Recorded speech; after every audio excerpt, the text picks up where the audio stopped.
16, 17절입니다. 세상을 사랑하시는 하나님 모습이 나옵니다. 구약에서 이스라엘을 사랑하시는 하나님 모습은 이제 세상을 사랑하시는 하나님으로 나타나십니다. 요한복음에서 세상은 부정적인 모습으로 드러나는데요. 하나님은 바로 그 죄악된 세상을 사랑하시어 아들을 주셨습니다. 독생자는 1장 14절에서 설명한 바와 같이 하나님의 구별된 유일한 아들이라는 뜻입니다.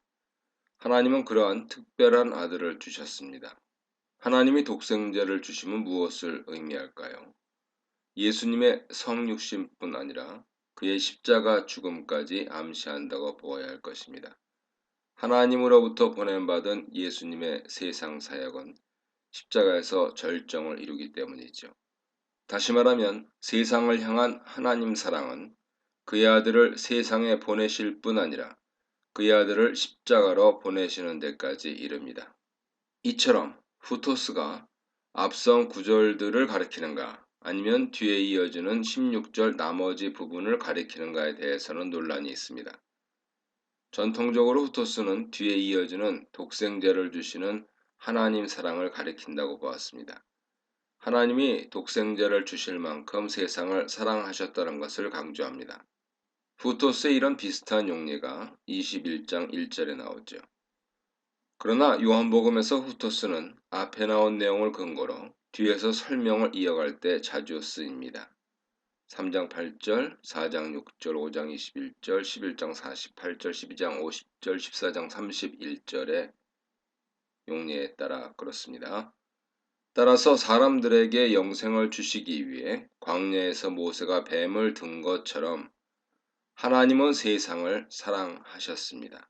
그리고 그 사랑은 독생자를 주시는 희생으로 표현되었습니다.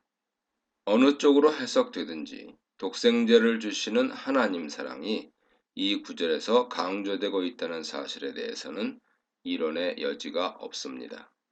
멸망하다 하는 것은 영생과 반대 개념으로 이 구절에서 사용됩니다.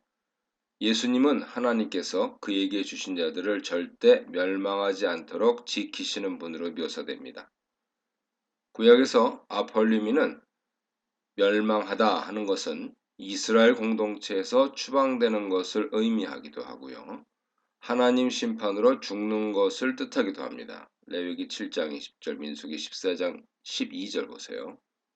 특히 민수기 16장 33절은 모세와 아론을 대적한 고라, 다단, 아비람이 하나님 심판을 받아 산채로 스올에 빠지는 것을 언급할 때 이 단어를 사용했습니다.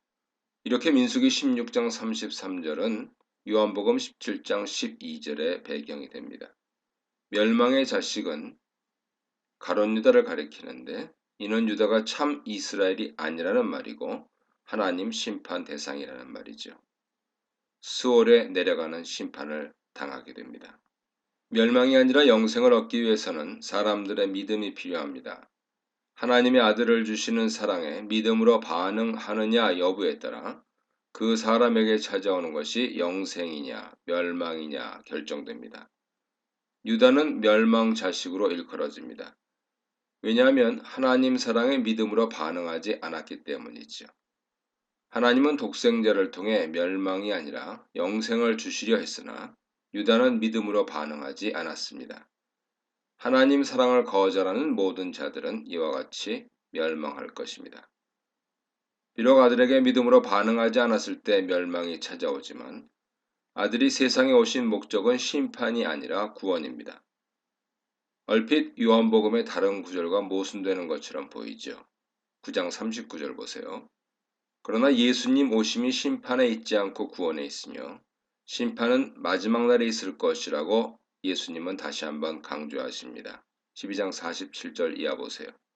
그러므로 9장 39절 말씀은 예수님 오신 것이 맺은 결과로 볼 수 있습니다. 즉 예수께서 오셔서 나타나는 구원은 다른 한편으로 믿지 않는 사람에게 심판의 결과를 맺는다는 것이죠. 예수께서 심판하지 않으실지라도 그들은 불신으로 말미암아 구원받지 못하게 되고 이는 곧 심판을 의미하기 때문입니다. 18절은 이를 더욱 명확하게 말하고 있습니다. 18, 19절입니다. 요한복음은 종말의 이중적 성격을 끊임없이 말하는데 그 무게 중심은 다분히 현재에 있습니다. 예수님을 믿지 않는 자는 이미 심판을 받았다는 말은 요한복음 종말론의 현재 성격을 보여주죠. 다시 말하면 심판의 완료 성격은 심판이 현 세상에서 일어났다는 것을 뜻하는데 동시에 심판의 확실성을 말하기도 합니다. 예수께서 가져오신 구원은 그를 믿지 않는 사람에게는 심판을 의미합니다. 심판은 이중적이죠.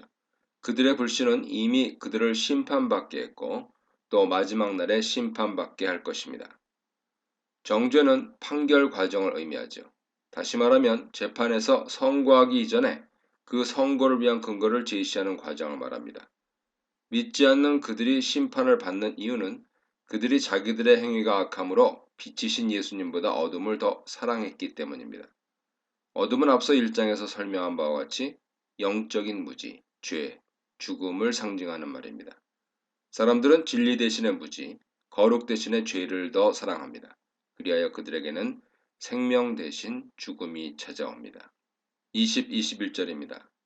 악을 행하는 자와 진리를 따르는 자가 대조됩니다.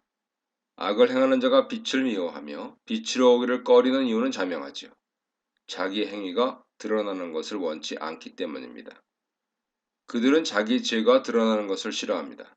어둠 속에서 자기가 원하는 것을 마음대로 하는 자기 중심 삶을 좋아합니다.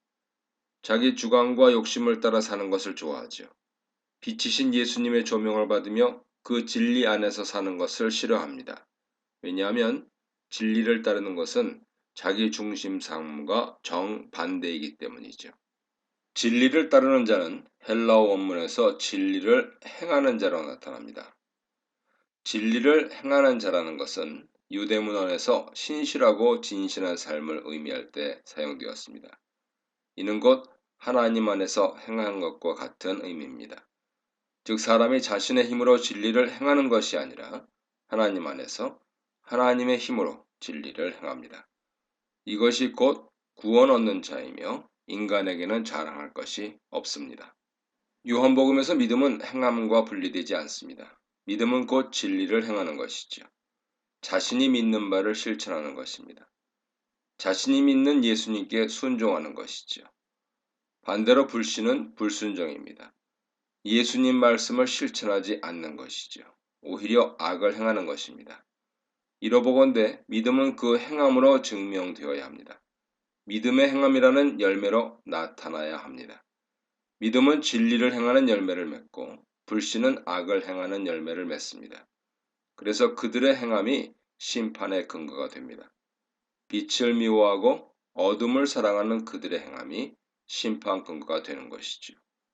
또한 하나님 안에서 행한 진리 열매는 신자들의 구원의 증거가 될 것입니다.